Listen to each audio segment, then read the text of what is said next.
por vuestra asistencia. Yo, como por mi acento habréis entendido que vengo de Cataluña, pero no soy independentista. O sea que ahí hay unos cuantos que sí, otros cuantos igual que no.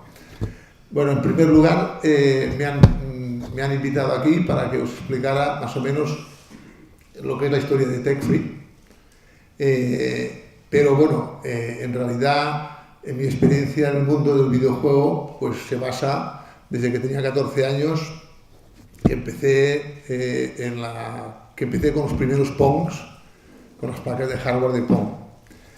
Después me fui a estudiar a la Universidad de Barcelona y cuando salí de allí empecé a seguir con los videojuegos y desarrollando placas en Electrogame, Videogame, TechFree y después Gaelco. Os voy a explicar después casi quería más una mesa redonda para que vayáis preguntando cosas, pero escuchando la charla de los compañeros que han hecho antes, hay una anécdota que os quiero explicar, que es un poco lo que puede pasar, que es que nosotros cuando hicimos el pizzero, el coche del pizzero, el coche no, la moto aquella que iba por la acera cogiendo pizzas y repartiendo pizzas en 3D, que lo hizo Gaelco, salió un artículo en El País acusándonos de que íbamos con la moto haciendo el bestia y que no la podíamos cargar porque estábamos incitando a la violencia. Esto es lo que nos pasó por subir. Pero mientras se desarrollaba el juego, los técnicos que estábamos ahí y los programadores estábamos discutiendo si hacíamos más violento el juego o no hacíamos violento el juego. Entonces dijimos que fijaros en ese juego, los que habéis jugado, que cuando querías entregar la pizza a tiempo, podías ir por encima de la acera, y cuando había un peatón en la acera, el peatón por programa se apartaba asustado para que no lo pillaras. Pues bien, de eso nos acusaron de que hacíamos violencia. Y cuando nos salió el juego siguiente, que no lo hicimos nosotros, que es una imitación del juego, el juego consistía en hacer puntos cada vez que atropellabas una vieja por la acera, con una moto. O sea que esto es lo que pasa, ¿no? Tú te reprimes para no pasar, que es lo que estaban explicando los compañeros anteriormente, te reprimes para no hacer nada que pueda herir la sensibilidad de alguien, y vienen los después y van puntuando cada vez que si pisabas una vieja, 30 puntos, si pisabas una embarazada, 45, si puedes estar, y así, pues esto es lo que decía yo, la vida, ¿no? No sé si me oís bien o no. Vale. Entonces yo empecé, te digo, en los Pongs, ahí me fui a estudiar y empezamos en Electrogame y Videogame. Según veis, hay un libro que se ha publicado ahora, una entrevista que me hicieron, pues entre otras cosas lo que hacíamos era mejorar un poco los juegos y tocar el software, ¿no? Cogíamos el software, lo desensamblábamos y poníamos mejoras. Una que se hizo hace muchos años en Electrogame, antes de TechFree, fue que el Mon Cresta, que el juego que salió después del Galaxian, realmente ese juego no tenía disparos, los enemigos no te disparaban. Y nosotros retocamos el software, los 3 ingenieros que éramos allí, y conseguimos que el juego, porque era muy aburrido, que te disparara a ti. ¿De acuerdo? Esto era entre otras cosas. Que tenían los cometas, ¿no? También, recuerdo yo, que te iban para la izquierda, ¿no? Que tenían los cometas que iban para la izquierda y las balas te disparaban. Nosotros empezamos, realmente 3 ingenieros, recién acabada la carrera de telecomunicaciones, empezamos a trabajar en el desarrollo de videojuegos en blanco y negro, en una pantalla de píxeles, ¿de acuerdo? Pero la pantalla de píxeles es una pantalla muy bonita que parece que lo hace todo, pero que después hay que mover los píxeles, ¿no? Y ahí está donde los que saben de hardware sabrán que una cosa es lo que se piensa y otra cosa después lo que sale, lo que se hace. La historia de TechFree se creó porque Electrogame, que después se convirtió en Videogame, los socios se pelearon porque se hacía la competencia unos a otros, y el señor Jordi Carreras creó la empresa de Tech-Free, que era una empresa dedicada a videojuegos. Ahí el primer juego que se hizo fue el Ambush, que está por ahí en el salón, y es un juego que ya tenía la novedad porque nosotros siempre, esto es verdad, claro, yo he felicitado antes a los compañeros porque el hacer los dibujos pixelados hoy en día es un punto muy positivo, porque si el juego este que habéis visto aquí lo hacéis, podríamos decir, con imágenes digitalizadas, pierde una barbaridad. Y yo creo que este juego tendrá el éxito porque tiene un buen marketing, la música es muy buena y el grafismo, la animación de grafismo, que es muy costoso hacer, los grafistas, si hay alguno aquí, es muy costoso hacer un gráfico de una imagen moviéndose y que tenga una visión de realismo de movimiento, porque hay un factor muy importante que es el centro de gravedad de la figura con cada frame, que tiene que estar siempre en el mismo sitio. Esto es muy difícil dibujarlo, porque si no parece que vaya cojo. Si os acordáis vosotros de Luis Carnac, el Luis Carnac iba cojo, pero iba cojo porque el centro de gravedad se movía. Y el subconsciente veía que iba cojo, pero no es que iba cojo, es que el centro de gravedad se movía, pues estaba mal dibujado. Y esos son los detalles que el grafista, cuando va haciendo, tiene que tirar y tal. Cuando tú digitalizas imágenes, pues automáticamente salen todas centradas con centro de gravedad en su sitio y no pasa nada. Pero cuando hacen lo que hacía el compañero, que el grafismo ahí es una labor muy, muy, muy difícil.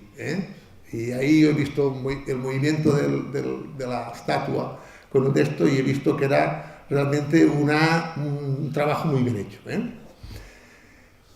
A ver, antes, yo podemos hablar de lo que queráis, si queréis hablar de... Yo no sé aquí si tenéis lo que estoy rodeado aquí es de diseñadores de videojuegos, si personas que han jugado juegos viejos y quieren recordar cómo se hacían, si diseñadores quieren saber, o gente joven quiere saber cómo se hacía o qué es la playability y cómo se hace, pues yo creo que después en las preguntas podéis ir preguntando porque realmente antes lo fundamental era la playability. Antes en el tiempo de cuando empezaron a salir los primeros videojuegos, como el Ambush era la playability. Y la playability es una cosa que era evidente que tenía que ser así porque después vino el marketing, que es lo que hay ahora, el marketing, y antes tú, cuando ponías un juego en un salón, el cliente o el jugador tiraba 5 duros, ¿sabéis lo que son 5 duros, no? 25 pesetas, vale. Pues tiraba 5 duros y si le gustaba tira 5 duros más. O sea que estaba pagando el juego, lo estaba pagando a plazos. Ahora no, ahora viene el marketing, y el marketing te ponen ahí un juego que han hecho un marketing de narices. Cuando lo has comprado, juegas 10 minutos, 20 minutos, media hora, lo pones en un cajón, pero ya lo has pagado. Entonces ahí nos basábamos siempre en la playability, que este fue uno de los motivos por que Gaelco dejó de diseñar videojuegos, porque empezó el marketing y el marketing nosotros no sabíamos y decidimos dejar de hacer videojuegos porque el marketing ya no mandaba más el marketing en las consolas que no lo que es la playability. El Ambush fue un juego, el primer juego que se hizo, en el cual yo era un ingeniero junto con Luis Konama, que veníamos de Electrogame y de Videogame, y el señor Jordi Carreras, que era una persona que tenía mucha visión del negocio, era una persona que yo ahí aprendí mucho, también aprendí lo que no había que hacer en esta vida, eso también, pero aprendí, él veía una cosa, se la fijaba y a por ella. Lo que pasa es que ganaba 10 y gastaba 11. Entonces, cuando uno gana 10 y gasta 11, pues no ahí llega un momento que esto va mal, ¿no? Y él a los ingenieros nos regaló, la empresa no es Tech-Free, porque la diseñadora era de System era la que diseñaba, y Tech-Free era la que comercializaba. O sea, en las comercializaciones, comercializaba la placa del videojuego, era Tech-Free. Nosotros éramos socios de System, nos habían regalado unas acciones, me regalaron el 22% de las acciones de The System y a mi compañero le regalaron el 22%. O sea, de The System tenía el Jordi Carreras el 52% y nosotros el 48%, algo así. Y entonces nosotros nos dedicamos a hacer videojuegos, ya está. Y el primero que hicimos el Ambush, la placa que hicimos fue una placa ya pionera, porque fue la primera placa todo el mundo se basaba en aquel tiempo en la placa de Galaxian, que era una placa que tenía un plano de fijas, un plano fijo, y después tenía 8 sprites 16 por 16, y con esta hacían el Galaxian. Siempre fijaros que nunca había más de 8 figuras en el Galaxian, ¿no? Cuando nosotros sacamos el Ambush fue un juego que se hizo en 9 meses, y teníamos un ordenador de Tektronic, y trabajamos los 3 ingenieros que había allí, que eran Luis Jonama, José Kingles y yo, que son los fundadores después de Gaelco. Estábamos los 3 y trabajamos 8 horas cada uno, día y noche, ¿no? Porque solo había un ordenador allí, no había un ordenador, y valía 7 millones de pesetas en aquel tiempo, un ordenador, solo había uno, y trabajábamos 8 horas, 8 y 8 horas. Entonces ahí en el Ambush se hizo el hardware, y fue el primer hardware que soportaba ya 128 figuras móviles, sprites. El primer juego que soportó 128 sprites del mercado fue el Ambush. Por esto fijaros que hay un Ambush arriba, que cuando explota la nave salen un montón de figuras, tal, y cada estrella es un sprite, 16 por 16. Y allí evidentemente teníamos un Z80, teníamos poca memoria, teníamos poca ROM, poca RAM, y lo que teníamos que hacer era optimizar todo lo que podíamos, ¿no? Porque no daba. Este era el primer juego en simulación 3D que se hacía, no conocemos si hubiera hecho ninguno. Me acuerdo que en la feria de Londres que los pusimos, los japoneses estaban mirando detrás de la columna a ver cómo habíamos hecho eso, porque no se creían que... Pero bueno, había 128 sprites ahí, teníamos mucha más potencia que los demás. ¿Por qué? Porque nosotros íbamos con 8 aún, y nosotros íbamos con 128. Nintendo había sacado un juego antes con tecnología de CL, no TTL, tecnología de CL, en el cual podía soportar hasta 16 sprites, pero nosotros hicimos el salto a los 128, cambiando de tecnología, ¿no? Y con esto sacamos el Ambush. El Ambush, en simulación 3D, ahí quizás un tema más matemático que nada. Evidentemente, una simulación de 3D requiere una división por el eje Z, es una división. El Z80 no podía dividir, en aquellos tiempos no dividían los micros ni multiplicaban. Y claro, nosotros cuando teníamos que multiplicar rotando registros y sumando, pues evidentemente podíamos mover, pues teníamos 128, lo podíamos hacer crecer, las estrellas podíamos hacer crecer, pues 10 o 12, o 10 o 12, y el micro ya no podía. Y ahí fue donde tuvimos la suerte y la idea que se nos ocurrió porque esta vida al final todos son optimizar recursos, todos son trucos. Se nos ocurrió crear una tabla de logaritmos y una de antilogaritmos. Entonces, antes de multiplicar, sumábamos y conteníamos el antilogaritmo. Y para dividir, restábamos y había un antilogaritmo. Entonces, en 4 ciclos, 6 ciclos, podíamos mover una estrella viniendo del fondo. Y entonces ahí pudimos sacar que el juego tenía una realidad que era, dices, ¿cómo han podido conseguir esto? Pues era nada, era una simple tabla de logaritmos que hacías el logaritmo a través del registro indexado, y el antilogaritmo a través del registro indexado. Esto fue lo que nos salvó ahí. Y después hay otro truco que os habéis fijado en el Ambush, también, que claro, tú cuando haces crecer una imagen, en aquellos momentos no había el crecimiento del 3D, de hacer engrandecer la imagen, ¿no? Entonces nosotros hacíamos crecer las imágenes en plan mariposa. Poníamos 4 sprites juntos y los íbamos separando para hacerlo grande. Y cuando ya la imagen se veía un poco distorsionada, cambiábamos imagen. Y entonces con 4 imágenes o con 5 conseguíamos hacer una sensación de que venía. ¿De acuerdo? Y eso es lo que hicimos. Y eso conseguimos hacer, el Ambush, y conseguimos acabarlo, y no sé, al final lo enseñaron o tal, pero bueno, estábamos ahí. Y ahora viene la anécdota, que son la suerte que a veces buscando la tienes en esta vida, que estábamos en la cena de Navidad, que éramos, no sé si éramos, bueno, entre que había Electro y había más empresas allí que era un holding, del cual nosotros solo participábamos en The System y en Tech Free. Estábamos en la cena de Navidad, que igual éramos 20 o 25, que íbamos a cenar y después habíamos cerrado una discoteca, para hacer una discoteca entre todos los empleados de la empresa y tal, porque Jordi Carreras era muy dado a las fiestas y muy dado a la cosa en grande, ¿no? Y cerramos una discoteca. Y entre que acabamos de comer, y íbamos a la discoteca, aunque la discoteca iban a las 6 a las 7 de la tarde, pues Toni Inglés, que era el amigo de Jordi Carreras de Aventuras, pues yo y Toni Inglés nos fuimos a la empresa. Y yo acababa de programar una cosa que tenía que programar, pues digo, hasta las 7 no empieza la discoteca, pues voy a trabajar. Y me acordaré siempre que cuando estábamos ahí sentados, y yo él me decía compañía, porque no programaba, me decía, estaba programando, suena el teléfono.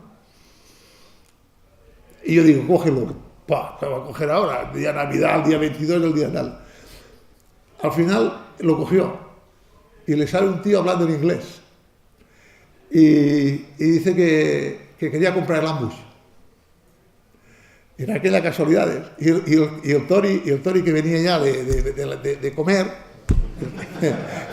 le dice, pues mire, si quiere usted esto, venga mañana, o venga el lunes, con 7 millones de pesetas aquí. Y seguimos hablando. Y y vino, se presentó el japonés, con 7 millones de pesetas, y para seguir hablando. Y después, bueno, pues vino allí, lo compró, y se fue a Japón a revender él. Él tenía, nosotros habíamos dicho, para poder ir, y nos desplazamos a Japón, a Tokio, el señor Carreras y yo, que éramos los dos, yo como técnico y él como tal.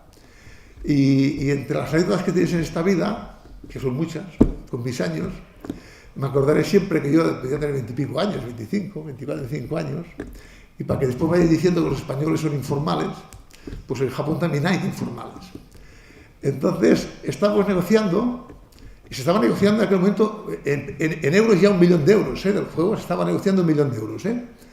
Y estaba el señor Carreras, la intérprete, y yo estaba detrás porque allí en Japón son muy clasistas y los jefes están delante y los que no son tan jefes están detrás, ¿vale?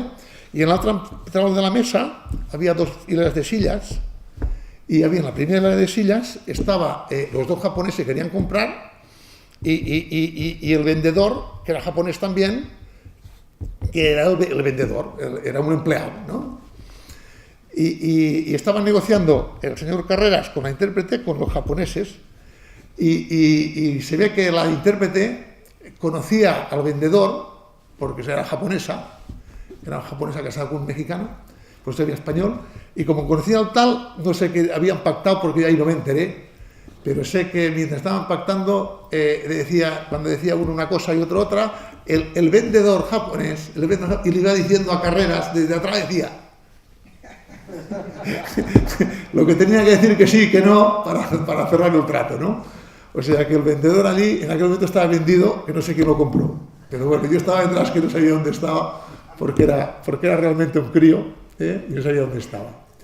Esta es la anécdota. Después lo compraron por 1 millón de euros, más o menos, lo compraron y me hicieron quedar ahí, me dejaron ahí de rehén, me dejaron un mes ahí de rehén, los japoneses me dejaron ahí un mes, tuve un mes en el hotel, en Niigotani, la planta 30, en el Niigotani, el plan y cuchillo, esperando que hicieran la producción, porque ellos dijeron que ellos pagaban, pero querían un ingeniero ahí por si había un problema de producción, y no se fiaban, pues bueno, me quedé ahí durante un mes, ahí perdí 7 kilos, 7 kilos de peso, no de pesetas, 7 kilos de peso, Volví a España delgado de narices, y estaba todo el día con la intérprete haciendo turismo, porque bueno, fue bien todo, fue bien la placa. Un día me encontré por el pasillo un señor japonés que me dijo, dice, ya le hemos copiado la placa. Pues bueno, yo como la habíamos vendido ya, ya la podéis copiar. Y estuve ahí con tal, y al final llegué, claro, la pobre mujer, la pobre mujer que era japonesa. Mira, hace 4 días el año pasado estuve en Japón, estuve comiendo una, pero está viejecita, pobre ya, y la fui a saludar. Y estaba allí, claro, ella como comía comida europea española, pues al final, pues ella cogió y me empezaba a meter en los sitios japoneses. Y yo los japoneses ahí no comía, porque yo volía de una manera que yo es que no, las salsas japonesas a mí no me han ido nunca, ¿no? Y al final le dije, mira, o me coges a mí, me llevas a comer europeo, o me cojo un avión y me largo. Y al final me puso. Bueno, pero al final, pobre mujer, me dijo, ¿sabes qué? Aquí en el Niigotani la carta está en inglés, o en japonés, no estaba en inglés. Y como ya cada noche cenábamos en el Iotani, en el hotel, pues ya me sabía la carta de memoria. Y ya me daba pena, pobre mujer, y dije, va, y tú te vas a casa a cenar, ¿no? Te vas a casa y yo a cenar solo. Porque yo sé que pidiendo el plato 3 y el 4 ya sé lo que son las gambas a la gabardina y una cosa más que me gustaba, ya está. Y cuando me vino a pedir el plato, me traen la carta, digo el 1 y el 3, y me traen una mierda. y yo digo, no sé qué ha pasado, claro, aquella noche no cené. Y le dije al día siguiente, le dije a la interventiva, digo, coño, no sé, me dieron ahí, dije el 1 y el 3. Y me dice, que cambiaron la carta ayer. Esto es verdad, ¿eh? Esto es verdad, ¿eh? No, yo de todo lo que os digo no me invento nada, ¿eh? Pero bueno, al final se consiguió el ambush, se vendió y nos dedicamos a hacer el HoloLens. El HoloLens que también se pudo hacer como simulación 3D, que es, fijaros que es la copia, no la copia, es la simulación del Space Invaders, es un estilo Space Invaders, y también lo compraron los japoneses, y que también se hizo, pues en el segundo año se hacía. Y aquí no he visto ninguno de HoloLens, pero me parece que lo tienen por ahí, alguno tienen por ahí. Era que todos los agujeros que iban viniendo, que es como si fuera el Space Invaders. ¿Sabéis cuál es Space Invaders? No, aquel de ¿vale? Pues iban viniendo y al final te cogían a ti en el tal. Y ahí, pues bueno, como había muchos sprites que sobraban, había muchos sprites, había muchos planos de fondo, pues esto se pudo hacer así, porque antes no se podía hacer, no podías tapar 2 figuras antes. Pues solo había 8 para tapar, los 8 sprites 16 por 16, pero allí como tenías tantas, podían hacer hasta una serie pantalla tapándola. Y allí hicimos el HoloLens, que se vendió también por también 1 millón de euros, 1 millón y algo más. Bueno, ahí vino cuando resulta que el Jordi Carreras, que era el dueño de System en mayoría y el de Tecfree en mayoría, y el 100% de una empresa que fundía aluminio y una empresa que se dedicaba a hacer guantes de electromedicina, pues nos dijo que, claro, como se gastaba más que no ingresaba, y en esas empresas, en The System y en Tecfree, tenía dinero por un tubo, pues lo que hizo es decirnos que si queríamos participar de socios en todas sus empresas. Y bueno, pues cogimos el dinero que teníamos ahí, habíamos ganado en Tecfree y en The System con el HoloLens y con el Ambush, y lo invertimos en las empresas de él, porque nos creyó. Ahí es donde uno aprende en esta vida que cuando te enseñan una longaniza, antes de comerla y de morderla, que te lo pienses 2 veces, porque no hay longanizas sueltas, no se encuentran. Y normalmente las que se encuentran no son longanizas, son trozos de cosas que no son buenas. Y ahí aprendí que invertir así por invertir no. Entonces seguimos así, hicimos el Crazy Rally, y el Crazy Rally ya fue cuando ya empezamos a decir, bueno, a ver, hemos ganado tenemos mucho dinero, pero realmente lo que sí que está claro es que tú no puedes llevar la empresa, porque tú tienes las palabras que le dije yo, digo, pon un director general, pon un tal, porque tú tienes un agujero en el bolsillo, que antes de cosértelo, lo único que haces es poner más dinero para tenerlo lleno, y esto no puede ser, ¿no? Entonces fue ahí donde empezamos los problemas de Tecfree, y es cuando Tecfree llegó un momento que nos separamos, ¿no? Y nosotros, ahora viniendo, lo he explicado esto comiendo a los compañeros, el Gaelco se fundó en un barco de pesca el 27 de agosto, con Luis y yo, Luis Jonama y yo, que dijimos, bueno, vamos a trabajar el día 1, porque éramos... Y dijimos, bueno, vamos a ir, le damos un ultimátum, y si dice que no, pues nos montamos por nuestra cuenta. Entonces fuimos allí a hablar y dijimos, mira, si pones un director general que se administre, seguimos trabajando, si no, nos vamos y nos montamos. Entonces dije, no, yo quiero que de esto, pero yo un director general lo voy a poner porque ya soy suficientemente mayor para saber llevar un negocio. Evidentemente tenía mucha visión de negocio, esto es verdad.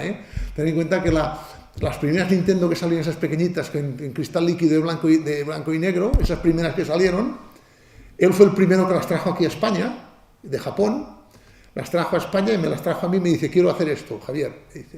Y estuve estudiando, pero que como cristal líquido no se podía hacer en España, pues se desestimó el proyecto ese, pero ya lo veía él que era un gran negocio esto de las consolas, que en aquel momento eran nada, eran... Esto. Entonces después del Crazy Rally, estamos haciendo un juego, que era un juego que, a ver, los que están aquí, yo lo he buscado por internet, pero a ver si no lo sabe decir. ¿Cuándo fue el primer juego que salió en multijugador, que lo hizo Sega? ¿En qué año fue? El juego que podía jugar uno contra otro. Porque estuvo un tiempo que jugaba solo. La plataforma de 8 bits creo que no fue. No, era en una placa, era en Coinap. Me parece que era algo de Sega. Sega seguro que fue Sega, porque es el que era pionero en todo. Lo que no tengo controlado es el año que fue. ¿Namco fue? ¿Con qué juego? Con el Final Lap. Con el Final Lap, vale. ¿Y en qué año? En 87. Vale. Pues en el 84, Tech Free, cuando existen, estaba desarrollando el pole position en multijugador, con 4 jugadores y con retrovisor. Y ese proyecto se fue al agua porque tenía un Z8000 y 2 Z80. El Z80 controlaba la comunicación de todos los coches, el Z8000 controlaba. Y estaban ya los esquemas y estaban esto que ahora los pasaré si los queréis ver, los esquemas que se hacían en aquel tiempo, que es el MPP que le llaman, que era en el 84-85, se estaba desarrollando y se estaba ya en placa, se estaba ya haciendo software en el Z8000, ya tenían todos y se fue al garete. Se fue al garete porque nos enfadamos los socios. Y no, si no, el próximo juego hubiera salido de Tech Free después del Crash Royale, hubiera sido el Multi-Ball Position, que era un Ball Position que podía jugar dos jugadores, 4 jugadores. Y eran placas interconectadas, ¿de acuerdo? Y esto ya se hacía en el 84, pasa que no llegó a salir.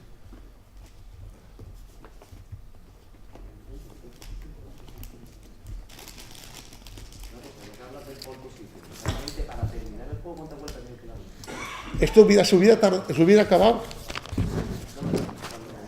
Toma, hacer los correos si queréis por verlos, lo que eran los esquemas de antes. Este era el juego Multi-Ball Position que existe en el 84, que son los esquemas que no se llegó a realizar.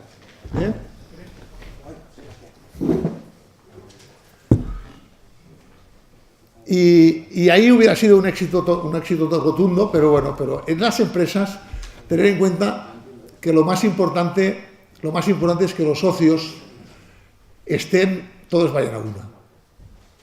Tened en cuenta que José Kingles y Luis Konama, y yo lo conocí a José Kingles cuando me senté en la universidad. El primer día me senté en la universidad, había un chico al lado que se llamaba José Kingles y empecé a hablar con él, y aún hoy en día somos propietarios de Gaelco y estamos juntos y nos vemos cada día. Y Luis Konama lo mismo. Lo conocí cuando hacía la mili, porque yo hacía la guardia del 3 y él hacía la guardia del 4 y nos cambiábamos el tal y ahí nos conocimos. Y los mismos socios que empezamos nosotros con Gaelco, hoy en día aún somos amigos y seguimos siendo socios. ¿De acuerdo? Y esto es lo más importante, porque lo peor que pasa con las empresas es cuando los socios van cada uno por su lado. Esto es lo más problemático que tienen ahí. Cuando todos van a una, esto sube y se hace y todos empujan el carro. Cuando uno va por un lado y va por otro, pues esto acaba 4 días, pues mal. Y entonces ahí hay que crear otra empresa, hay que crear otro equipo, hay que crear el tal, y esto es lo que cuesta. O sea, para los que seáis empresarios o queráis tener amigos para seguir, para desarrollar y tal, mira, yo os doy un consejo, ser muy honrados, muchas como con las mujeres. Hay que tener mucha paciencia. No digo que las mujeres también tengan que tenerla con nosotros, no lo digo, pero tener mucha paciencia, porque yo creo que se suma más con el tiempo, tirando ahí que no cada uno por su cuenta, uno que si quiero 3, yo quiero 4, si tú te ganas 2, yo me gano 1. Vale más seguir para adelante, y esto es un consejo que os intento dar para los que seáis jóvenes y empecéis a emprender una aventura empresarial. Entonces yo no sé si aquí ¿cuántos hay de diseñadores de videojuegos? ¿Cuántos hay? A ver, los de la mano, que levanten la mano, o todos son players, todos son jugadores. ¿Hay diseñadores? Diseñadores de videojuegos. Bueno, yo los diseñadores de videojuegos, os digo la experiencia mía, Bueno, voy un poco atrás para corroborar esto que os he dicho, de que al fin y al cabo sin egoísmo se llega mucho más lejos que con egoísmo, ¿eh? Yo al final me puso de socio Jordi Carreras, y ahí me puso de socio, porque yo cuando estaba en su empresa, de la empresa de su padre, que era Electrogame o Videogame, hacía la mili. Y cuando hacías la mili en aquel tiempo, pues evidentemente daban de baja de la empresa hasta que volvías de la mili y no cobrabas, ¿no? Pero yo no estaba haciendo la mili, y cuando acababa de salir del cuartel me iba a la empresa a seguir trabajando sin cobrar. Y eso hizo que después a mí me pusieran de socio. Si igual se hubiera ido ahí y no me hubiera presentado en 2 años y no hubiera hecho nada, me hubieran olvidado y tal. Yo creo que aquí hay que ser... El egoísmo para mí no es bueno. Eso, al menos mi experiencia me demuestra que no puede, que pierdes muchos enteros. Y entonces ya para los que diseñáis videojuegos, yo os voy a decir una cosa que lo expliqué, no sé si está en el libro apuntado, igual también está en el libro que publicaron, pero fijaros en una cosa siempre, fijaros una cosa. He dicho antes que lo principal es el marketing, hoy en día es el marketing, lo principal, fundamental, que creo que lo están llevando muy bien, el grafismo, que es lo que vende, porque en el momento en lo que han vendido y en la ronda que han hecho, de momento no hay playability de nada, la playability ya vendrá y veremos cuál será, pero lo último es la playability, ¿de acuerdo? Hay que saber venderlo y lo último es la playability. Evidentemente nosotros era playability todo, ¿no? Entonces con playability nos dábamos las hostias. Por ejemplo, un detalle que estaba explicando a los compañeros de aquí antes, vosotros os acordáis del World Rally todos, que hubo el World Rally 1 y el World Rally 2. Entonces dice, el World Rally 1 fue un éxito y el 2 no. ¿Por qué si podías competir uno contra otro? Pues esto es muy fácil, porque la playability es algo muy efímero.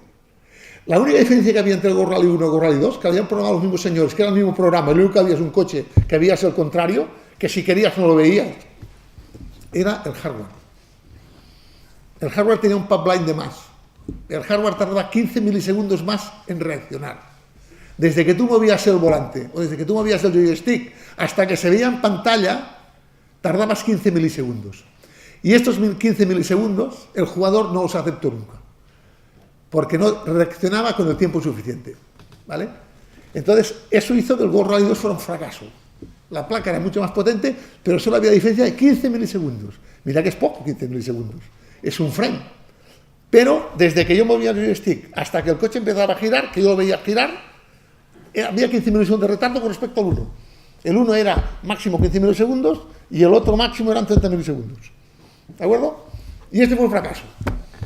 ¿De acuerdo? Una cosa tan sutil que parece, mira, es que el 1 era un éxito, el 2 ha de ser un éxito. Pues no. Pues ahí se jodió el invento. Fijaros en una cosa ahora, los que diseñáis videojuegos, hay una cosa que es fundamental cuando hagáis un videojuego, y esto es lo que tenéis que prever cuando hagáis el guión, que es el ritmo del juego. Nada más tenéis que fijaros en una cosa. Fijaros, todos los juegos que hay de éxito, todos tienen su ritmo. Todos tienen presión que sube hasta arriba y cae de golpe. Presión que sube y cae de golpe. El baloncesto. Canasta. Ya descansa todo el mundo. Me ponen el fútbol igual. Todos los juegos. El tenis. Después ya descansan. La pelota ha ido fuera, descansan. Va, venga, tal, coge pelota, pam, tira otra vez. Todos. Y el videojuego es lo mismo. Cuando tú un juego lo ves monótono, cuando es monótono, no tiene éxito. Nunca tendrá éxito. La gente le aburre. Y si tiene demasiado estrés, también aburre. Porque ve que no. Esto es fundamental. Ahora, hay que saber programar el ritmo. Fijaros que todos los juegos, las naves, aquellos sabéis que al final venía la nave, y va creciendo el ritmo, bajaba, y va creciendo más, bajaba, y después venía la nave grande, a ver si la podías matar. Esto es fundamental para hacer un videojuego, para que tengáis employability, en marketing no sé. Esto que lo digan los que saben. Después otra cosa evidente, muy evidente, que es que el jugador ha de saber siempre que el culpable es el que lo ha matado. El que ha perdido la partida ha de ser el culpable. no es la máquina la culpable. Cuando la máquina es la culpable de que lo han matado, ese juego no tiene playability. O sea, el jugador, esto es así, yo tiro 5 duros en la máquina, veo que me han matado, pero digo, qué tonto soy. Mira que era fácil de mover esto para aquí, tiro 5 duros más. Pero si yo cuando voy a jugar, muevo aquí y me han matado y no sé por qué me han matado, ya no tiro más 5 duros, ya no hay playability, no hay la playability es querer volver a jugar otra vez. Y esas son las premisas más importantes que tiene el juego, el ritmo y el deck. Y cuando pongáis un juego en el mercado y el cliente o el jugador, que no es nunca un buen, el tester no es nunca el que diseña el juego, nunca, porque diseña el juego todo lo ve bien, todos los fallos que tiene el juego los asume él y no, el bueno es cuando tú juegas ese juego y lo pones ahí en un rincón y dices, tú que no has jugado nunca este juego, juega. Este es el que te da el input más grande.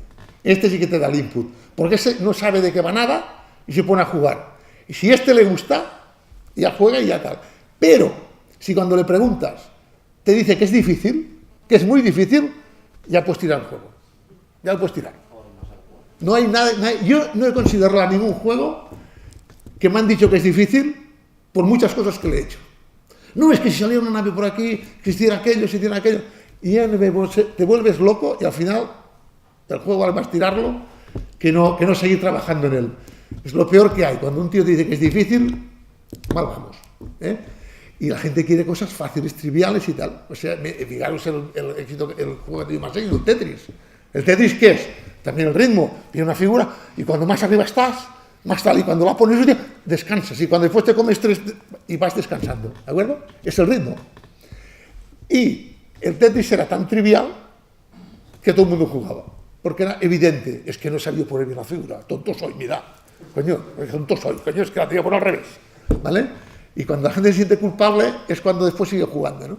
O sea, y eso es el ABC del videojuego. Y ahí es donde la gente, pues es donde ha de haber el tema de que el programador ha de saber, el programador o el que dirige o el que hace el guión ha de saber controlar esos temas. Bueno, en Tech Free, si seguimos, pero yo no sé si os interesa la charla técnica o si interesa la charla de las anécdotas o lo que os interesa. Todo. Entonces ahí, y después ahora os explico el final de Tech Free. El final de Tech Free, al final, nos fuimos y montamos el día 3 de agosto, el día 3 de septiembre, el día 1 fuimos a hablar con Carras, digo que no, que él seguía, que cogería ingenieros japoneses. Y que nosotros nos íbamos, pues y que dijéramos, y nosotros que para no dejar de colgar, acabaríamos lo que fuera, le dimos a escoger entre multiple position, como el que tenéis ahí. La charla fue muy interesante, pero como iba con el corazón y la gente pensaba que iba a darle por saco, pues ahí se perdió. Había 2 proyectos que estaban en marcha, digo, yo me voy, pero acabo uno, yo tenía ilusión de acabar el multiple position, aunque se hubiera llevado el dinero él, ya me era igual, porque a mí me gustaba la técnica. Y le dije, yo de ti escogería para que te acabara el multiple position. Pues no, basta que eso lo decía yo para decir que no, que quería el otro. Al final el otro lo cogió, sí que le dio dinero, porque era el Clash Rally lo que había, pero que eso era una bomba. Eso en aquel tiempo era una bomba. Porque era el pole position mismo, pero de multijugador. Porque era la copia. Es que la copia no, era el mismo, pero multijugador que nos había salido. Bueno, y nos fuimos. Y nos montamos Gaelco. El día 3 de septiembre nos juntamos con José Kingles, Luis Conama y yo en la terraza de su casa, y allí decidimos montar Gaelco y ya está, y a partir de ahí empezamos. Y empezamos a trabajar con tal. Los asesores nos decían, pero estáis locos vosotros estáis locos. ¿Pero por qué? A Jonama y a mí pedíamos un 22% de un holding de empresas de cojones, que en balances valían 200 millones de pesetas en aquel tiempo, en aquel momento, valían en balances. Pero bueno, lo que van los balances, lo que van las empresas es diferente. Y los asesores nuestros, que eran nuestros asesores, que nos decían que estábamos locos, y decíamos, nosotros queremos trabajar, nos queremos divertir trabajando y tal, y nos montamos nuestra cuenta y ya está, y ya saldremos por donde queramos y tal. Y al final nos fuimos. Bueno, pues nos fuimos y evidentemente éramos socios de Gaelco, pero seguíamos siendo socios de Tech-Free, de System, de Consign, de Electros y de la fundidora de aluminio, aquella una empresa que se dedicaba a fundir aluminio. Éramos dueños de todo, pero bueno, yo me acordaré siempre de Carreras. Un día me dice, porque él era muy así, ¿no? Me dice, yo es que era un crío de cojones, y me dice, porque yo, hablaba de otras empresas que tenía, otras cosas que tenía, no sé qué tenía, porque yo, al final, yo soy mayoritario y a los militares me los follo. Y yo me quedaba así en la silla y me quedé así y dije, ¿por qué lo dices por mí? Dice, no, por ti no, por ti no, por ti no. pero bueno, después al final nos fuimos y al cabo de un tiempo, seguíamos teniendo las acciones allí, y al cabo de un tiempo, un día nos viene y nos dice que nos quiere comprar las acciones para que no estemos allí. Pues Luis y yo decimos, bueno, pues no las compre, pues no las quiere comprar, no las compre. Bueno. Y después nos enteramos, porque el mundo es muy pequeño, nos enteramos que él quería comprar nuestra parte, que era el 48%, porque le había venido Cirsa, la empresa de tragaperras, con Manolo Lago frente, que le quería comprar la empresa. Le quería comprar la empresa de Tech-Free, porque veía que coño que era un negocio de cojones haciendo videojuegos. Y bueno, y nosotros entramos y dijimos, ¿qué vamos a hacer? Pues le quiere comprar 200 millones de pesetas, hablo de pesetas, 200 millones de pesetas, pues no sé, nos quiere comprar, nosotros quiere comprar por 20. Pues ¿qué vamos a hacer? Luis, ¿qué hacemos? ¿Tú qué bate? Tú no sacaremos 20 millones, pues si no, no sacaremos nada. y me viene y bueno, y nos llama aquí, nos va al notario, nos viene aquí, vamos al notario, firmamos, de la venta y tal, nos paga a 3 años, 700.000 euros cada mes, 700.000 pesetas cada mes. Y a 3 años, bueno, pues ya está, ya a 2 años y medio, aún tengo letras en el cajón yo.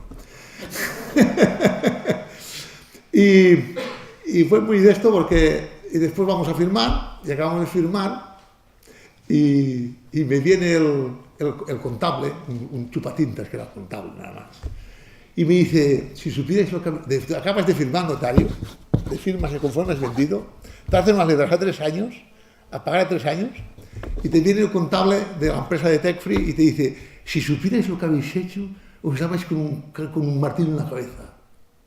Nos miramos Luis y yo, Luis con Ama, y le digo, ¿qué es lo dices? ¿Por lo de Cirsa? Se quedó blanco.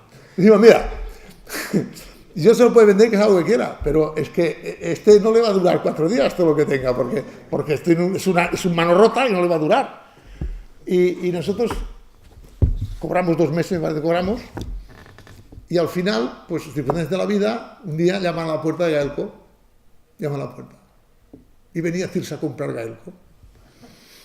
Había enterado que se habían marchado los ingenieros y venía a comprar Gaelco. Le dijimos que 50 millones por un 33%, en mayoría no se la vendíamos, estábamos ya hasta los cojones. Le querían vender un 33% y nos compraron el 33% por 50 millones de pesetas. Una empresa tenía 2 meses, no tenía más, 2 o 3 meses, las 3. y bueno, y después el otro, cuando vio que no vendía, pues como sabía tenía que pagar las letras y no tenía un duro a poder dar, pues después se fue. Pues esto es un Tech-Free, porque no había ingenieros, el dinero no había, tenía que pagarnos a nosotros y tal. Bueno, yo de Carreras, ¿cómo diría yo? No le tengo rencor. No. Yo estuve ahí con él, me enseñó mucho, os he dicho antes que me enseñó a lo que no tenía que hacer en esta vida. Y le tengo cariño, le tengo no de esto. Y un día, cuando no de esto, el abogado, fuimos a protestar las letras y tal, y el abogado me dice, bueno, ¿qué hacemos con eso? ¿Que lo demandamos a este por las letras? ¿Lo embargamos o qué? Después de dejarme hablar con Carreras. Y le llamé, Jordi, a ver, ven para aquí, quiero hablar contigo, a ver cómo vamos a arreglar eso. Y yo tengo un problema, el corazón me dice una cosa, la cabeza otra.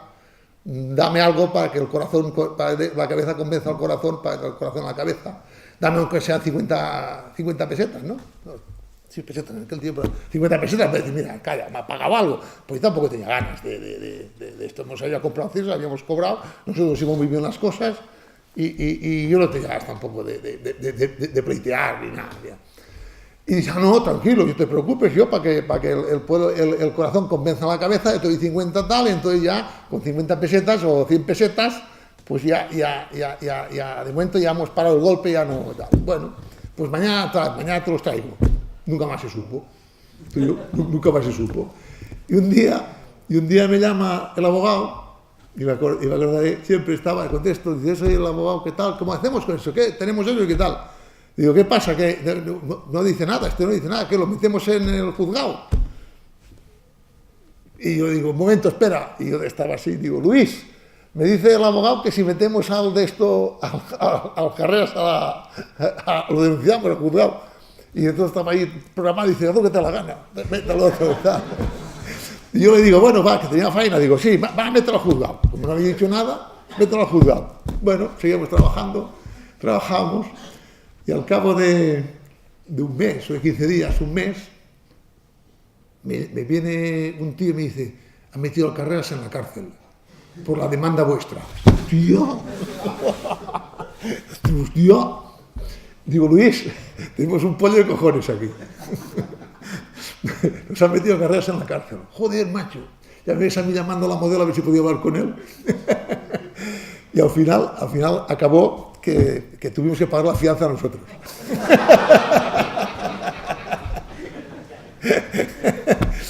Le pagamos la fianza, salió y ya está. Y así acabó la historia de Tech Free, y ahí seguimos trabajando en Gaelco, haciendo videojuegos y haciendo tal. Pero yo con esto os digo o sea, vas haciendo las cosas que tal, y a mí, pues, al menos a mí, no puede ser como está, pero no me han salido las cosas mal. He ido, fíjate, te digo, lo meto a la casa, te tengo que pagar la fianza.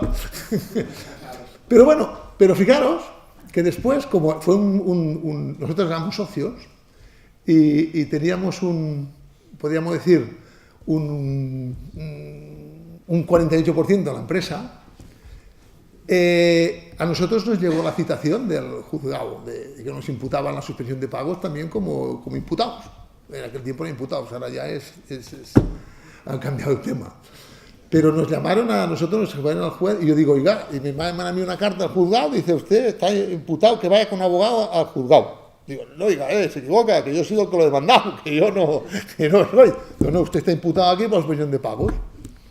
Voy al abogado, digo, esto no sé, voy a hablar con el tal, y fuimos al juzgado, y dice, a ver, ustedes estaban de socios ahí tal y cual, tenían 48%, esto es una quiebra tal fraudulenta, tal, se ha desaparecido el dinero, ha desaparecido todo, y tal, digo, pero oiga, nosotros somos los que lo hemos mandado. Y el juez dijo, y esto nos salvó, si no nos cae el pelo a nosotros también, ¿eh? O sea, esto nos fue bien, porque si no nos imputan a nosotros también, porque bueno, de momento te imputan y después ya veremos dentro de 5 años o 7 o 10 qué coño pasa, ¿eh?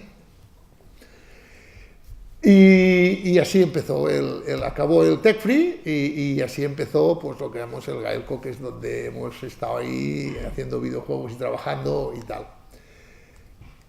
Antes de eso, pues teníamos la etapa de electrogame, de videogame, pues que bueno, que pues hacíamos cositas, desensábamos juegos y tal, y había muchos pues que ahí pues copiábamos nosotros, nos copiaban a nosotros, era el tiempo aquel que los copiadores no servían para nada y tal. Y en Tech Free, pues bueno, poca cosa más hay, o sea, las anécdotas son esas, ¿no? O sea, si queréis preguntar más de Tech Free, ya podéis preguntar. Si queréis explicar más cosas de Gaelco, eso os puedo explicar porque son más años, ¿no? En Tech Free solo estuve 3, ¿no? Que fueron 3 años de mi vida que yo recuerdo con cariño. Nosotros trabajábamos, éramos Luis José Kingles y yo, Luis Conama, José Kingles y yo, teníamos un ordenador solo y trabajábamos 8 horas cada uno. Y uno hacía el turno de mañana, tarde y noche, turno de mañana, tarde y noche. Y así, pues solo teníamos un de esto para emular. Y aquello era ya la hostia, porque aquello emulábamos ya con un ensamblador que ensamblaba. O sea que antes, cuando estábamos en Electrogame, ahí hacíamos videojuegos que íbamos, como explicaba yo esta mañana, íbamos con un SDK 85, con una de esos de ahí y cuando teníamos una memoria íbamos en código máquina. Yo del Z80 sabía todos los códigos máquina de memoria, porque trabajamos en código máquina y íbamos a una pizarra que había un papel y ahí ponía el 3C4A, este es mío. Y cada uno se reservaba su posición de memoria, si no nos la pisábamos. Porque era así, es como íbamos en el año 79, que era lo de esto. Y si queréis, pues os puedo explicar, pues bueno, más anécdotas que tengo, pues bueno, pues cuando yo también carreras, cuando me cogió, estaba en Electrogame y en Videogame, eran dos, que era la que Electrogame hacía, que hacía el Space Invaders, al tiempo de Space Invaders. Y el padre dedicaba a los pinballs. El padre tenía una empresa de pinballs y que la dirigía un hermano, y la de videojuegos la dirigía el otro hermano, que era Jordi Carrera. Ahí fue cuando me casé, mira, me casé y ya empecé a trabajar ahí, ya después cuando acabé la carrera, casarme y empecé a trabajar ahí. Y me acuerdo que yo había aprendido mucho porque me había caído el Pong en mis manos, un esquema, y durante la carrera me lo había mamado todo, y a base de preguntar a mis compañeros que sabían más de la escuela, de Telecos, pues había llegado a deducir cómo coño funcionaba el Pong, ya, con los contadores, con tal, con los sincronismos, con tal y con cual. Y ahí entendía. Y un día le dejó a un hermano, el hermano del mecánico, de la mecánica, le dejó a Jordi Carrera, le dejó un empleado, y al dejar un empleado, el empleado le conectó la placa del Space Invaders al revés, que aquella valían carísimas, porque era la hostia, se la conectó al revés y se cargó el driver de salida del vídeo. Y un hermano va al otro y le dice, vete, que además tu empleado me ha cargado la placa, tal, pam, pam. Y aquel pobre chico, que no tenía la electrónica puta idea, como yo era el nuevo que estaba allí, me viene y me dice, oye, ¿qué sabes arreglar esto tú? Digo, lo miraré. Y nada, era el driver de salida en un TTL que lo fui a buscar a una radio de allí de Barcelona y tal, y se lo arreglé. Coño, el tío más contento que Dios, va al otro hermano y dice, toma, ya está arreglada. Y el otro le dice, ¿quién lo ha arreglado esto? Y el otro le dice, el nuevo. Pues ya está, al día siguiente ya me cambiaban de sitio. Me decían que me darían 80.000 pesetas al mes, pero después solo me dieron 50. Pero ya me cambiaron de sitio, me pusieron la parte de videojuegos. Y ahí es cuando hicimos la placa a la otra. Estos son los principios y tal. Y después, como anécdota también, no explico qué anécdota yo, Como anécdota también, fijaros por qué el Videogame era una gran empresa de juegos antes que Tech-Free, que era cuando estaban ya el Space Invaders, ya venía el Color, que ya vino el Galaxian, ya vino el Moncresta, ya vino el Ave Fénix, ya vino el Pac-Man, todos ya venían después, ¿no? Pues eran cuatro socios, uno el comercial, el otro Jordi Carreras, otro el Papá Carreras, que era el padre, y un tío que es el que dedicaba a exportar, que es el que sabía idiomas. Pues bueno, tenían una gran empresa, era la hostia, pues era una empresa de cojones. ¿Por qué? Porque pues que en aquel momento era la única que había en España prácticamente que hacía videojuegos y tal, porque Franco, que era un competidor, venía a Barcelona a que le solucionaran los problemas a nosotros, porque no había técnicos en aquel tiempo. Y estábamos ahí. Y después, cuando estábamos allí, ahora me se ha ido.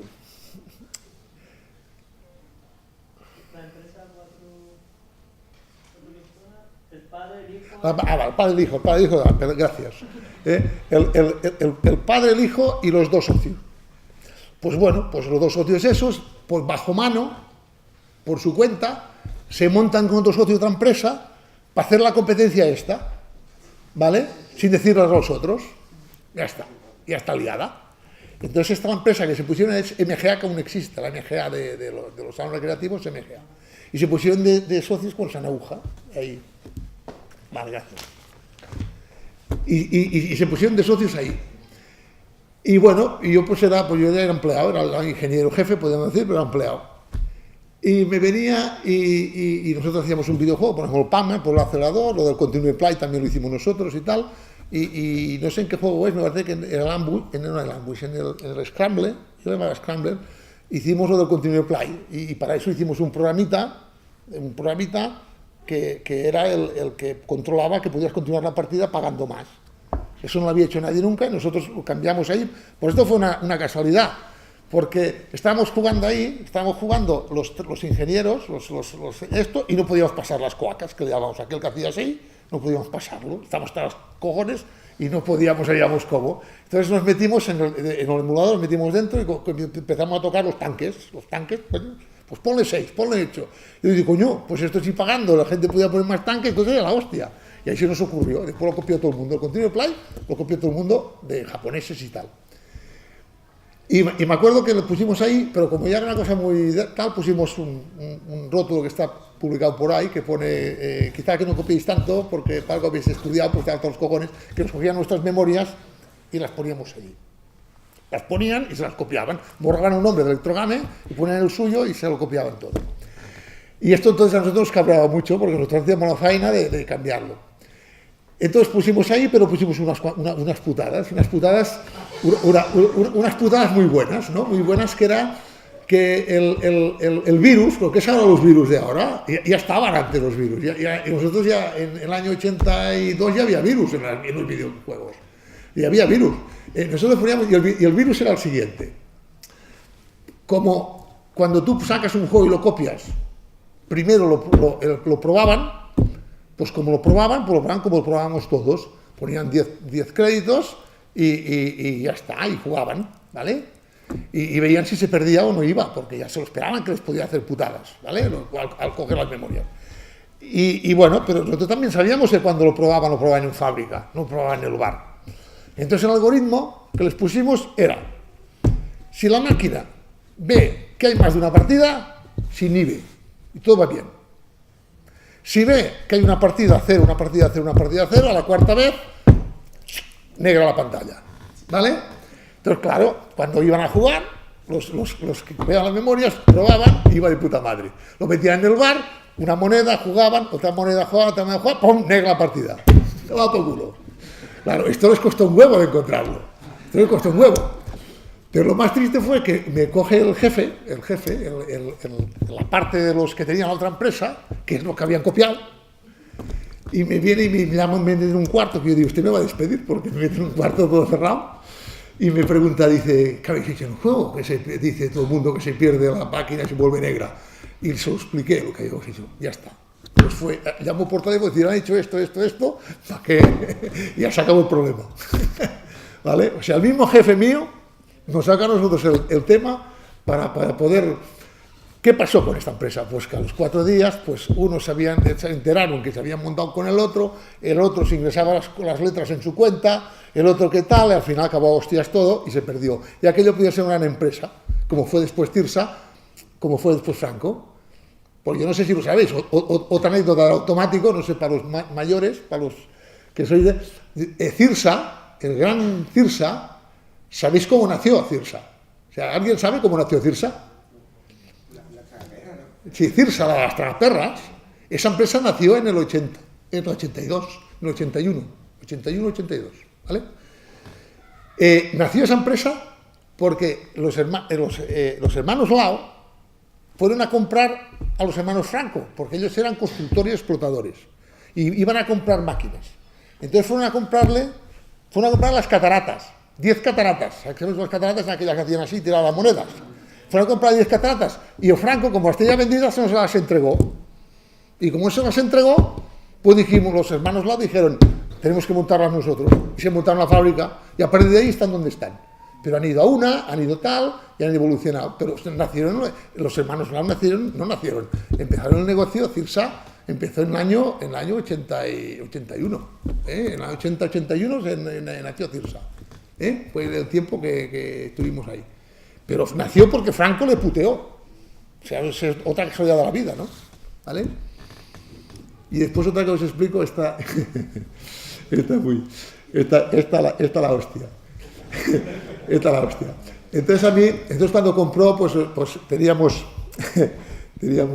yo me parece más una charla de café que no una conferencia de videojuegos. Cuando tenía la Cirsa, tenía todas las tragaperras. Las tragaperras las recaudaba en monedas, ¿no? Y en aquel momento, en aquellos años, había mucho dinero negro, ¿no? Y la Hacienda se enteró, ¿vale? Y les mandó a la Guardia Civil a la quinta planta de Tarrasa, les mandó a la quinta planta con las metralletas en mano para que le dijeran dónde estaba la caja fuerte. Y la abrieron. Y abrieron la caja fuerte y encontraron 4 duros. Y se fueron. Y no encontraron nada. Y después al final me dijo, Juan me dijo, dice, bueno, claro, nos preguntó dónde estaba la caja fuerte, no dónde estaba la cámara acorazada.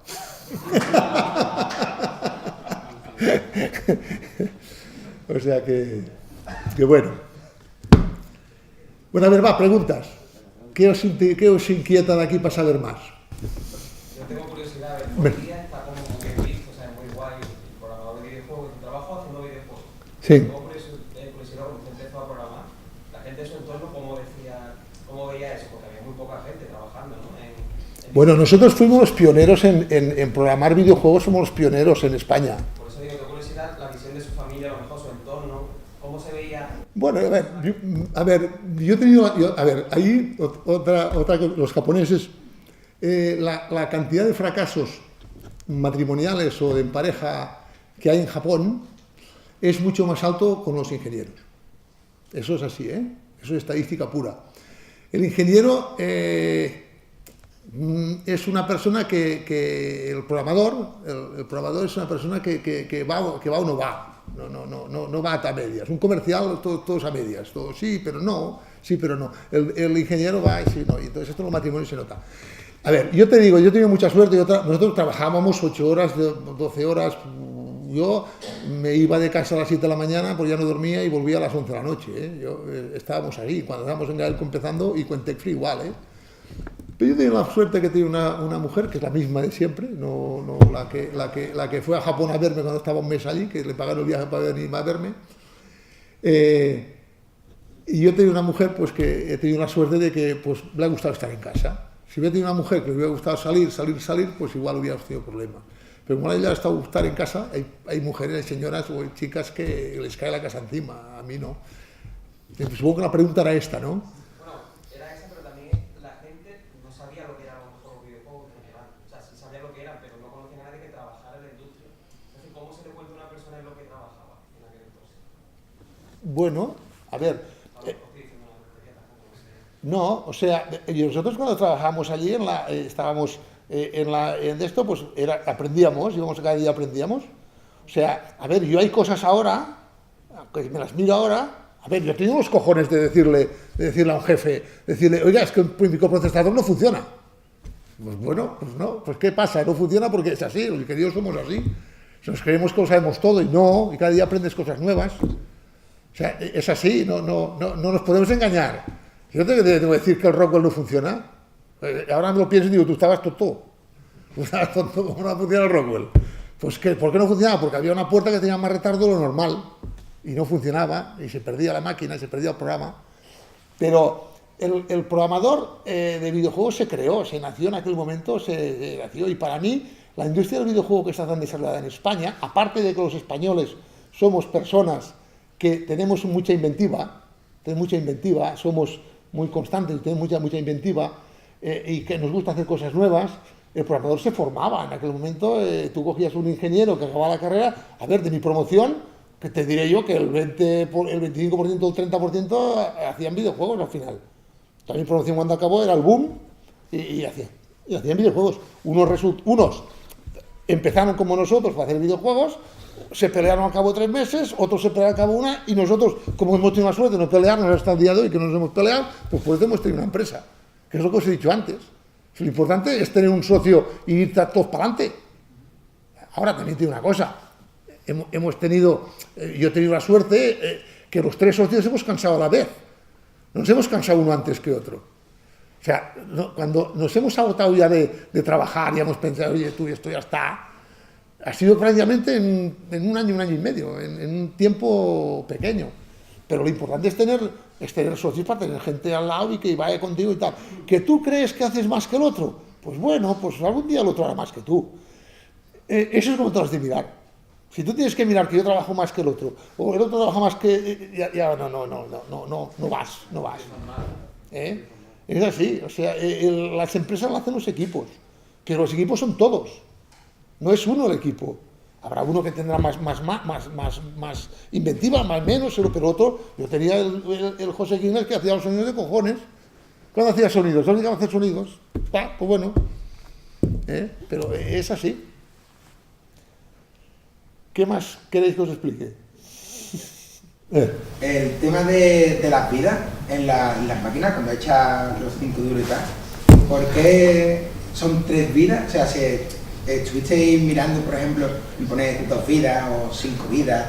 O el tema No, eso se programaba, entonces se programaba. Tú podías poner una máquina con 5 vidas, con 3, con 2 o con 1. Pero se ha estabilizado, o sea, se quedó como estándar, ¿no? Esto de las 3. Claro. Bueno, porque era lo más normal, pero yo podía, por microswitch, podías poner si había 5 vidas o había 1. Ahí se podía, igual que podías hacer tu juego más difícil y más fácil.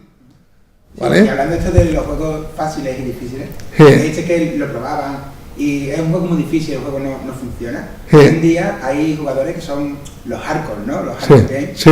Juegos como Dark Souls o ahora el reciente el Cuphead. Sí.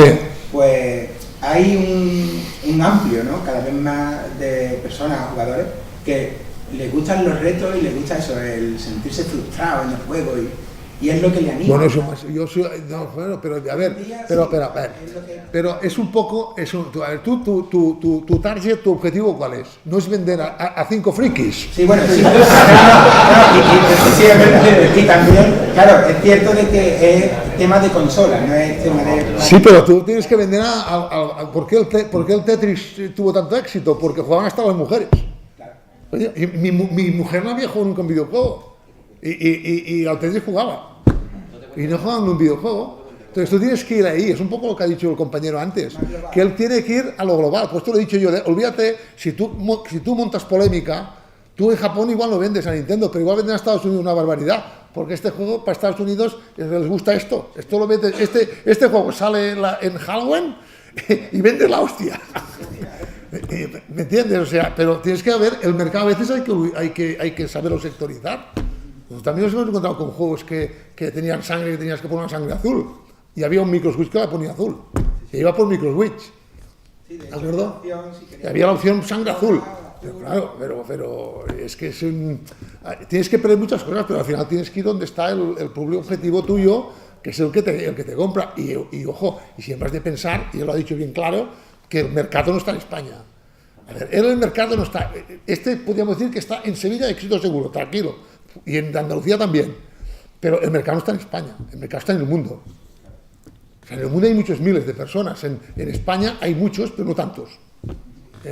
Y el objetivo que te has de plantear siempre es en que el objetivo es el mundo. Después llegarás o no llegarás, porque llegar al mundo es muy difícil, ¿no? Y vender a los japoneses, vender un videojuego a los japoneses es la hostia. Pero bueno, como teníamos al tío que nos ayudaba de detrás...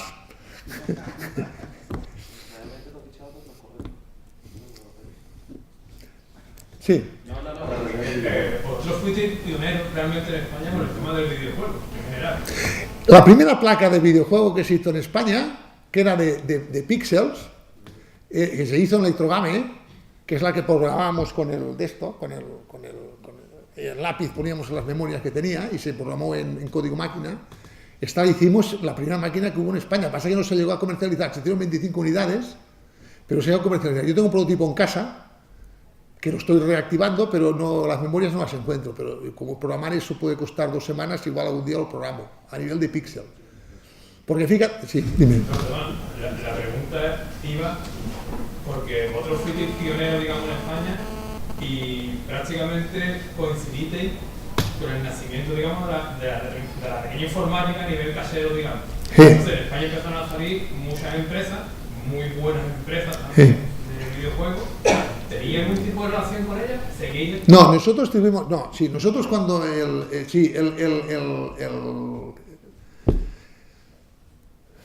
Carlos Sainz, el World Rally, ese lo hicieron en Madrid, que es una adaptación de una consola.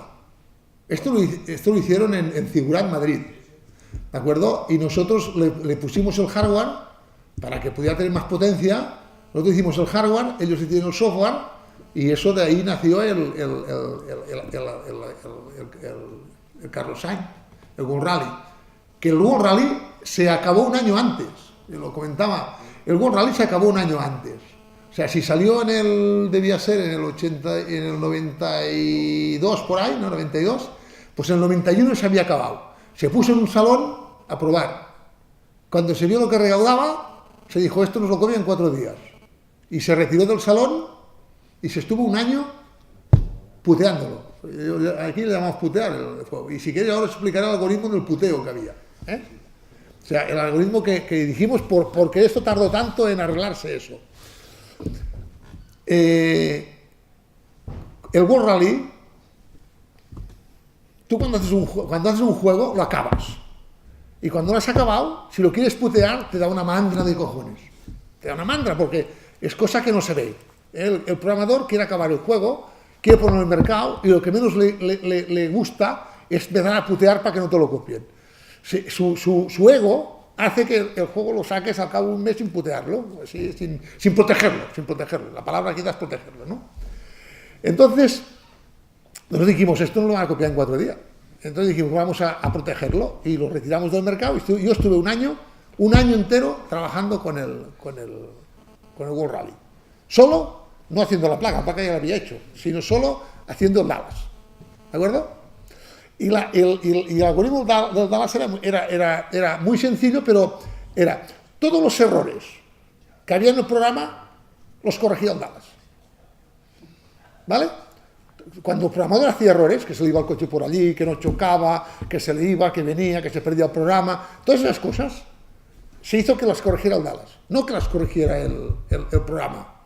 Entonces todo esto, es que para corregirte un programa, un error de programa, has de conocer el programa, lo has de haber hecho el programa. Si no has hecho un programa es muy difícil corregir un error de un programa. ¿Por qué? Pues porque el tío lo ha hecho y quién sabe cómo lo ha hecho, ¿no? Pero es un programa de 100 líneas, no. Pero aquello es un programa que tenía miles de líneas. Entonces, todos los errores que había pasaban por el Dallas. ¿Vale? Entonces dice, bueno, esto muy bien, ya está, los corrige el Dallas. Y ahora decir, ¿y cuándo sabía el Dallas que nos tenía que corregir? Para poder putear. ¿Cuándo decía el Dallas, esto no lo corrijo, se joda? ¿Cuándo? Esto es lo que llamamos nosotros la espoleta. ¿Vale? ¿La espoleta qué era? Si iba a una posición de memoria, miraba si habían tocado la posición de memoria, iba a otra, a ver si había el checksum de esa zona, habían tocado algo, había que manipular el programa. Pero no actuaba. Él iba a buscar, pero no actuaba. Se esperaba. O sea, desde que se enteraba de que aquello era una copia, hasta que empezaba a dejar de que el programa no tenía que corregir los errores, pasaban 20 segundos, 1 minuto, 2 minutos. Entonces, claro, nunca podía ver yo con qué efecto me ha hecho para que se pierda, porque había 20 segundos, que yo no sabía lo que había pasado, ¿vale? Por esto costó tanto, porque normalmente si yo cojo causa-efecto, lo hago en 10 instrucciones, pues enseguida lo encuentro. Voy a un emulador, pam, mira, se ha perdido, mira, coño, pues, hostia. Pero cuando tú tardabas 3 minutos, no había Dios que pudiera seguir 3 minutos de programa, lo que había hecho. Y entonces es cuando, él se enteraba y cuando se enteraba se esperaba. Es igual que lo he dicho antes de las monedas. Se esperaba y cuando se había esperado, cabo 2 minutos, decía, ahora ya no corrijo más errores. Y como no corrigía errores, el coche se iba a tomar por saco. No es que el programa hacía que el coche se iba a tomar por saco, sino que el Dallas no corregía el error. Por ejemplo, hay una posición de memoria. Por ejemplo, hay un error que la posición de memoria se había puesto a AFF. Y cuando llegaba, volvía por allí, la encontraba FF, ¡pam! El coche negro. Pues no, el Dallas, cuando sabía que la posición la habían puesto a FF y la ponía a su valor que le tocaba. ¿De acuerdo? Pero esto lo hacía, llega un momento que lo dejaba de hacer, que era al cabo de los minutos. Y esto era sí. Hablando precisamente del Dallas, si no me equivoco, estaba alimentado por una pila, ¿verdad? Sí. Era una pila que lo que hacía es que del Dallas tenía 2 cosas. Una, que cuando sacabas la pila se perdía la información, y entonces si perdía la información no podías verla. La información estaba en RAM, porque cuando la información estaba en ROM, después os explicaré lo que hacían, tú tenías sacabas la pila. Y después cada Dallas tenía el código diferente dentro. No había ningún Dallas que tuviera el mismo código. Cuando tú encriptabas, el Dallas, por ejemplo, encriptaba con un algoritmo. El otro que cargabas al cabo de 1 minuto encriptaba de otro, y al cabo, lo que pasa es que después el intérprete interpretaba bien, ¿verdad? Pero lo que había dentro. Lo que se hacía antes era, tú cogías las memorias, bueno, lo hacían los coreanos, cogían el chip, como uno iba con memoria, que estaba fundido con fusibles, como en las PROMs, lo cortaban en láser y sabían dónde estaba no tal. Y los que tenían el fusible de protección, aquellos míos que tenían el fusible de protección, pues con láser lo soldaban otra vez. Y entonces leían las memorias y leían los chips que estaban protegidos. Al ser RAM, la RAM ¿cómo la ves?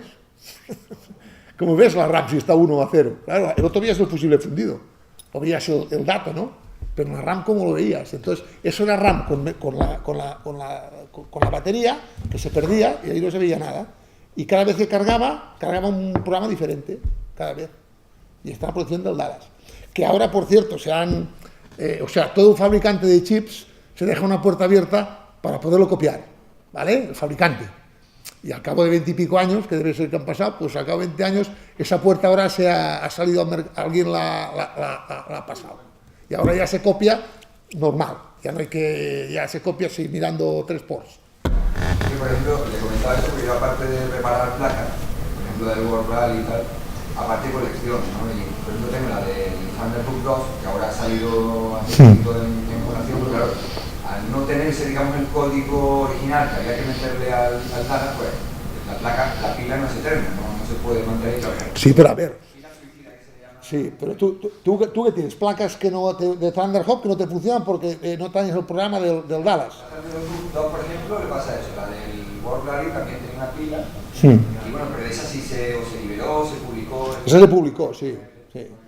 Pero es igual la de... No, pero a ver, aquí hay una cosa que a mí me supo muy mal, y lo dije yo, lo publiqué en un foro, pero, a ver, al fin y al cabo, el egoísmo de la persona humana ha hecho que lo que se ha liberado ahora se ha liberado a base de hostias y lo han liberado. Pero yo cuando liberé el World Rally, hubo unos que se dedicaron a utilizar el código desprotegido para hacer negocio, ¿vale? Y eso es lo que me supo mal. Y por esto yo no he pasado ningún código magia. Porque, a ver, yo que de esto, que dije que para que todo el mundo disfrutara y que alguien hace negocio con eso, no me pareció correcto. Sí, pues se dedicaban a cargar los Dallas ellos y no venían ahí reparaciones tal, y hacían ahí, sí, cogieron el programa y lo hacían servir para hacer reparaciones y para cargar. Cuando reparaciones las hacían Gaelco. Si tú tienes un Thunderhawk que le falta la pila, lo mandas a Gaelco Barcelona, que aún no existe, y te lo cargará y te lo traerá. Aún se reparan las placas de Gaelco. O sea, hay un técnico allí que lleva allí 20 y pico años que las conoce todas. O sea, y tiene esquemas de todo y tal. O sea, como Gaelco como empresa existe, como empresa, repara a Gaelco Darts, por las reparaciones hace Gaelco Darts de los videojuegos. Gaelco existe, pero ya no desarrolla videojuegos. Ahora, es una empresa que está, pues bueno, es una empresa que está en stand-by. O sea, otra cosa que no sé si está al tanto de la auge que hay ahora mismo con el tema de los videojuegos retro, hasta el punto de que se están volviendo a fabricar, poquitos casos, pero se están volviendo a fabricar placas llamas. No sé si está al tanto de eso. Sí, pero yo es que ya tengo tantos años que ya no estoy para esto, ¿no? O sea, voy a meterme a mí a hacer, ¿cómo te diría? Una placa, o hacer salir de una. No, si estoy convencido que seguro que si hubiera algún juego para hacer en Jamma, pues seguro que habría el técnico que la repara y que la sabe hacer ya. Sí, al fin y al cabo ya está la muestra hecha. Él tiene todas las palas, las alteras, lo tiene todo. En Gaelco Barcelona están todo aún. El otro día me llevé un speed-up embalado. Para casa me lo llevé. Lo pregunté que me llevé 2. Porque, a ver, el speed-up es el mejor, el buque insignia de Gaelco. El speed-up fue, para los que estáis aquí, es el primer juego, la primera placa que se desarrolló para videojuegos en 3D del mundo. Porque la primera placa que se desarrolló en videojuegos en 3D no es el Daytona, esto eran placas que venían de Estados Unidos, de los simuladores de tanques de la NASA de Martin Marietta. Eran placas que podríamos decir, de simulación de aviones, que las había comprado Sega y habían hecho un bocadillo y habían tal. Y nosotros fuimos los primeros que hicimos una placa de videojuego para 3D. Y después fue la tercera que salió Sega, Namco y nosotros, con el Speed-Up. Pero fue la primera placa de 3D que se fabricó en el mundo, especial para 3D, que nosotros teníamos 2 pisos y ellos tenían 4 o 5. ¿Por qué? Porque tenían lo de los aviones, que era carísimo. ¿eh? Y ahí es el buque, para mí, la más... que por cierto se desarrolló esa placa. Y yo no he traído hoy la libreta porque no la podía haber traído tal como he traído esto, pero como han dicho que hablaba de Tech Free, no la he traído. Yo tengo la libreta escrita toda a lápiz de todas las fórmulas del 3D cuando se desarrolló el 3D. En senos y cosenos y hostias y unas fórmulas así, ¿eh? O sea, la tengo, la libreta aún, la tengo. Y se hizo en un pueblo que hay entre Madrid y Lérida. Y ahí nos juntábamos los ingenieros, unos de Madrid, los del World Rally, y nosotros, y ahí nos poníamos con el lápiz, como estudiábamos en la escuela, a desarrollar fórmulas. Y cuando acabamos de desarrollar la fórmula, decíamos los cuadros, no, pues hay que ver un signo, traigo aquí, tengo allá. Y después esto se pasó a un ASIC. Y se hicieron todos los cálculos matemáticos se hicieron en digital, en hardware, por hardware. O sea, el cálculo de 3D, que eran en coma flotante y eran divisiones y multiplicaciones y polígonos y texturas y tal, se hicieron en ASIC para velocidad. Nosotros calculamos un píxel. A ver, el problema del 3D es saber meter el píxel de una textura en el sitio donde va para que la simulación de la vista parezca aquellos 3D. Ese cálculo es un cálculo matemático, no es nada más. Es una multiplicación de matrices. ¿De acuerdo? Pues ese cálculo matemático está hecho en un ASIC, está hecho por hardware. Es un ASIC así de 80, 90 o 140 patas que hace el cálculo matemático y es el que se hizo para el speed-up. Y yo me acordaré siempre que yo veía líneas y rayas por todas partes de errores de hardware y cuando los llevamos a la feria no los vi nadie. La gente veía que el entorno lo veía bien y yo no veía que defectos. Y la gente no veía nada. La gente jugaba y no veía nada. Y digo, ¿no has visto las rayas? Pero había polígonos, se abrían. En aquel momento cuando la coma flotante no era de suficiente precisión y estaba muy cerca, se abría el polígono y se quedaba una línea. ¿Vale? Pero y esto yo lo veía, cada vez lo veía y la gente no veía. No se enteraba de nada. Jugaba, pero ese fue el mejor, para mí, el juego más trabajado de todos, ¿no? El primer 3D, que era la primera ya, podríamos decir, de simulación de 3D, que era más en la placa de 2 pisos.